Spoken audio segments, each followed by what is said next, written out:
दोस्तों, बहुत समय पहले की बात है जब शहरों की चकाचौंध इतनी नहीं हुआ करती थी और गांव की गलियां मिट्टी की सौंधी खुशबू से भरी रहती थी। एक छोटे से गांव के कोने में पुराने पीपल के पेड़ के नीचे एक 16 साल का लड़का बैठा हुआ था। उसके मैले कुचैले कपड़े और सूखे हुए होठ उसके हालात बयां कर रहे थे। उसका नाम वीरभान था। वीरभान का जन्म एक गरीब परिवार में हुआ था। वीरभान के माँ बाप खेतों में मजदूरी करते थे और मुश्किल से 2 वक्त की रोटी जुटा पाते थे। मगर एक हादसे ने वीरभान की जिंदगी हमेशा के लिए बदल दी। एक दिन गांव में भयंकर बाढ़ आई। पानी के तेज बहाव में उसका घर बह गया और उसके माता पिता भी उस बाढ़ में कहीं खो गए। जब बाढ़ का पानी उतरा तो वीरभान अकेला बचा था। ना घर, ना माँ बाप, ना कोई सहारा। वीरभान के लिए जिंदगी एक कठिन परीक्षा बन गई थी। गांव वालों ने कुछ दिन तक उसे सहारा दिया, लेकिन धीरे धीरे सब ने उसे अनदेखा करना शुरू कर दिया। कुछ लोगों ने कहा, अनाथ बच्चों का कोई भविष्य नहीं होता, तो कुछ लोग बोले यह भीख मांगकर ही जिएगा। छोटी उम्र में ही वीरभान को समझ आ गया था कि उसे अपनी जिंदगी खुद ही बनानी होगी। लेकिन कैसे? वह गांव से शहर की ओर निकल पड़ा। उसे उम्मीद थी कि वहां उसे कुछ न कुछ काम जरूर मिल जाएगा, मगर हकीकत इससे कहीं ज्यादा सख्त थी। शहर की सड़कों पर वीरभान को हर जगह सिर्फ भीड़ नजर आती थी। लोग अपनी जिंदगी में इतने व्यस्त थे कि किसी को उसकी भूख, उसकी तकलीफ नहीं दिख रही थी। कई दिनों तक उसने इधर उधर भटक कर भीख मांगी, लेकिन उसका दिल इस जिंदगी से खुश नहीं था। एक रात जब वह फुटपाथ पर बैठा था, तभी अधेड़ उम्र के आदमी ने उसे देखा। वह आदमी साधारण कपड़ों में था, मगर उसकी आंखों में प्यार था। उसने वीरभान से पूछा, बेटा, तुम इस तरह भी क्यों मांग रहे हो? वीरभान ने जवाब दिया, मेरे पास और कोई रास्ता नहीं है। उस आदमी ने गहरी सांस ली और कहा, सुना है तकदीर उसी का साथ देती है जो मेहनत करता है। अगर तुम चाहो तो मैं तुम्हें भीख मांगने से बेहतर एक राह दिखा सकता हूँ। वीरभान उस आदमी की बातें सुनकर थोड़ा चौंका, लेकिन उसके शब्दों में कुछ ऐसा था जो सीधे उसके दिल में उतर गया। उसने हिम्मत करके पूछा, आप कौन हैं और मुझे क्या सिखा सकते हैं? वह आदमी मुस्कुराया और बोला, मेरा नाम रामपाल है। मैं पास की एक दुकान में काम करता हूँ। अगर तुम चाहो तो मैं तुम्हें कुछ ऐसा सिखा सकता हूँ जिससे तुम्हें भीख मांगनी ना पड़े। वीरभान को समझ नहीं आया कि यह आदमी उसकी मदद क्यों करना चाहता है, लेकिन उसके पास खोने को कुछ नहीं था। उसने सिर हिलाया और कहा, मुझे सिखाइए। रामपाल वीरभान को अपने साथ एक छोटी सी दुकान पर ले गए। वहां पर कुछ रोजमर्रा की चीजें मिलती थी। वह एक फास्ट फूड की दुकान थी। उन्होंने वीरभान से कहा, अगर तुम यहाँ कुछ काम करोगे तो तुम्हें मेहनत की कमाई मिलेगी, मगर याद रखना, मेहनत में सब्र और ईमानदारी जरूरी है। वीरभान ने तुरंत हाँ भर दी और अगले दिन से वीरभान ने काम करना शुरू किया। शुरू में उसे झाड़ू लगानी पड़ी, फिर बर्तन धोने पड़े। काम नया था, इसलिए उसका शरीर थक चुका था, मगर उसके दिल में एक नया जोश था।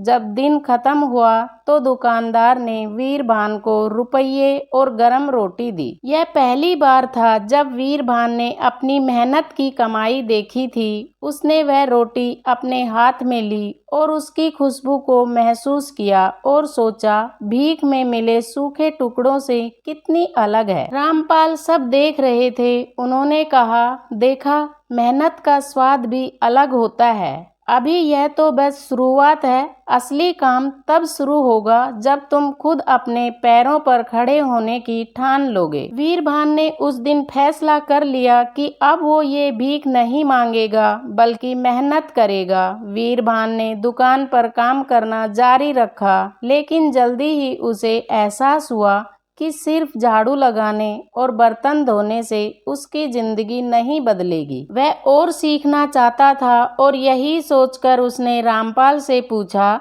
रामपाल बोले, अगर सीखने की चाह है तो तुम्हें नए कामों से भी डरना नहीं चाहिए। इसके बाद उन्होंने वीरभान को हिसाब किताब करना सिखाया। धीरे धीरे वीरभान पैसे गिनना, ग्राहकों से बात करना और दुकान के छोटे मोटे काम समझने लगा। अब उसे महसूस हुआ कि तकदीर बैठकर इंतजार करने से नहीं बदलती, तकदीर तब बदलती है जब इंसान खुद उसे बदलने की ठान लेता है। वीरभान अब सिर्फ एक झाड़ू लगाने वाला लड़का नहीं था, बल्कि वह सीखने के लिए हमेशा तैयार रहता था। दुकान पर ग्राहकों को देख देख कर उसने समझ लिया था कि कौन कौन सी चीजें ज्यादा बिकती हैं, लोग क्या पसंद करते हैं और क्या नहीं। एक दिन जब दुकान के मालिक कहीं बाहर गए हुए थे, तब एक ग्राहक आया और बोला, भैया मुझे 1 किलो बेसन देना। वीरभान ने पहले कभी यह काम नहीं किया था, मगर उसने हिम्मत जुटाई और दुकान के अंदर जाकर बेसन का पैकेट निकाल लाया। उसने वजन किया और ग्राहक को दे दिया। जब दुकानदार वापस आया तो उन्होंने वीरभान की यह जिम्मेदारी उठाने की हिम्मत देखी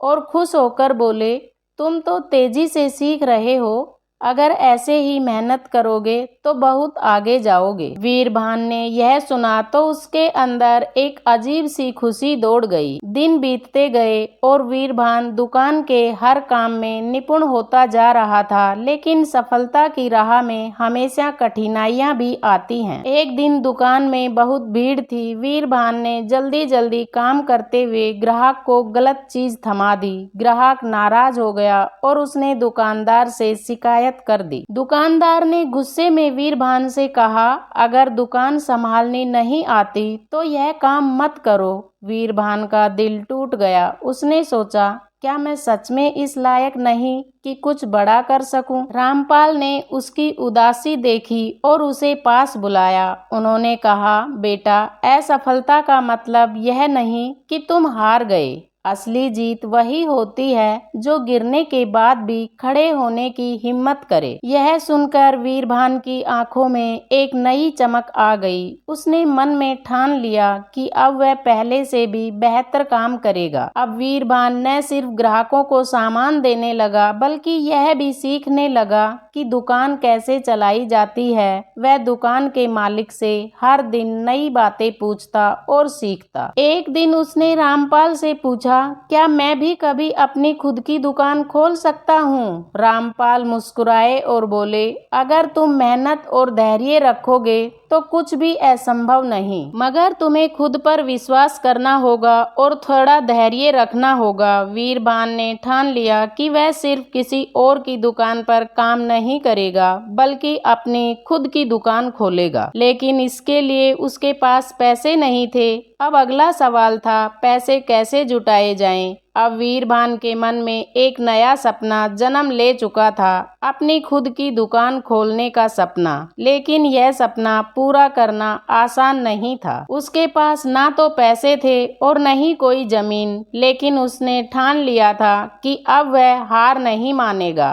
दुकान के मालिक से रोज नई बातें सीखते हुए उसे यह समझ आ गया था कि दुकान चलाने के लिए 3 चीजें सबसे जरूरी होती हैं, धन, अनुभव और भरोसा। धन तो उसके पास नहीं था, लेकिन अनुभव और भरोसा उसने धीरे धीरे अर्जित कर लिया था। अब रामपाल उसकी लगन देखकर मुस्कुराए और बोले, हाँ बेटा, दुनिया में मेहनत करने वालों के लिए रास्ते कभी बंद नहीं होते। रामपाल ने उसे एक ठेले वाले से मिलवाया जो शहर में सब्जी बेचता था। वीरभान ने तय किया कि अब वह दुकान के काम के साथ साथ सुबह और शाम सब्जी बेचकर कुछ पैसे बचाएगा। अब वीरभान की दिनचर्या और भी कठिन हो गई थी। सुबह वह सब्जी के ठेले पर काम करता, फिर दिन में दुकान पर, और शाम होते ही फिर से सब्जी बेचने निकल जाता। गर्मी हो या बारिश, वीरभान कभी काम से पीछे नहीं हटता। कई बार उसके पैर दर्द से थक जाते, लेकिन जब वह सोने जाता तो अपने छोटे से सिक्कों के ढेर को देखकर मुस्कुराता। यह वही पैसे थे जो उसने खुद की मेहनत से कमाए थे। धीरे धीरे उसके पास पैसे इकट्ठे होने लगे। उसने हर सिक्के को संभाल कर रखा और कभी फालतू खर्च नहीं किया। अब वह यह समझ चुका था कि पैसा कमाना आसान नहीं होता, लेकिन सही तरीके से कमाया जाए तो यही पैसा इंसान की तकदीर बदल सकता है। कुछ सालों की मेहनत के बाद वीरभान के पास इतने पैसे हो गए थे कि वह एक छोटी सी ठेली खरीद सके। उसने दुकान के मालिक से इजाजत ली और खुद का एक छोटा सा चाय का ठेला लगाया। पहले दिन जब उसने अपनी पहली चाय बेची तो उसकी आंखों में आंसू थे। यह कोई मामूली चाय नहीं थी, बल्कि उसके संघर्ष, धैर्य और मेहनत का फल था। लोगों को उसकी बनाई चाय पसंद आई और धीरे धीरे उसके ठेले पर भीड़ लगने लगी। अब वह वीरभान, जो कभी सड़क किनारे भीख मांगता था, अब मेहनत की कमाई से अपनी जिंदगी संवार रहा था। वीरभान का चाय का ठेला चल पड़ा। उसने ग्राहकों को अच्छी सेवा देने का फैसला किया और हमेशा ईमानदारी से काम किया। धीरे धीरे उसकी चाय की दुकान इतनी मशहूर हो गई कि आसपास के लोग उसे पहचानने लगे। एक दिन रामपाल उसकी दुकान पर आए और बोले, देखो बेटा, आज तुम जहाँ हो वहाँ तुम्हारी मेहनत ने तुम्हें पहुँचाया है। यही तकदीर होती है। जो मेहनत करे उसकी तकदीर खुद उसके हाथ में आ जाती है। वीरभान मुस्कुराया और उनके पैर छूकर बोला, आपने मुझे जो सिखाया वही मेरी तकदीर बदलने की सबसे बड़ी वजह बनी। अब वीरभान खुद ही नहीं बल्कि गरीब बच्चों को भी काम सिखाने लगा। उसने उन बच्चों को बताया कि अगर वह मेहनत करें तो कभी भूखे नहीं रहेंगे। कुछ सालों बाद वीरभान की चाय की दुकान एक छोटी सी होटल में बदल गई। अब उसके पास उसका मकान था, अच्छी जिंदगी थी और सबसे बड़ी बात, खुद पर विश्वास था। एक दिन जब अपने होटल के सामने बैठा था तो उसने वही पुराना फुटपाथ देखा जहां वह कभी भीख मांगता था। उसकी आंखों में आंसू आ गए, लेकिन यह तकलीफों के नहीं बल्कि संतोष के आंसू थे। अब वह एक जीता जागता उदाहरण बन चुका था कि तकदीर उन्हीं का साथ देती है जो खुद मेहनत करते हैं। दोस्तों, तकदीर सिर्फ इंतजार करने से नहीं बदलती बल्कि मेहनत और ईमानदारी से किए गए प्रयासों से बदलती है। वीरभान की तरह अगर हम खुद पर विश्वास रखें और धैर्य के साथ मेहनत करें और कभी हार ना माने तो जिंदगी में हमें सफलता जरूर मिलेगी। मांगने से अच्छा है कि कोई भी छोटा काम शुरू किया जाए, क्योंकि सच्ची सफलता वही होती है जो अपने दम पर हासिल की जाए। जिंदगी में हालात चाहे जितने भी मुश्किल क्यों न हो, अगर इरादे मजबूत हों और दिल में मेहनत का जज्बा हो तो एक भिखारी भी करोड़ों का मालिक बन सकता है। कभी हार मत मानो, क्योंकि आपकी मेहनत ही आपकी सबसे बड़ी पूंजी है। दोस्तों, अगर आपको ये कहानी अच्छी लगी तो शेयर करें, आपकी राय कमेंट में लिखें और वीडियो को लाइक जरूर करें और हमारे चैनल को सब्सक्राइब करना ना भूलें। इन कहानियों का उद्देश्य सिर्फ आपको प्रेरित करना है ताकि आप अपनी जिंदगी में कुछ सीखें और उसे बेहतर बना सकें। मिलते हैं अगली कहानी में, तब तक के लिए धन्यवाद।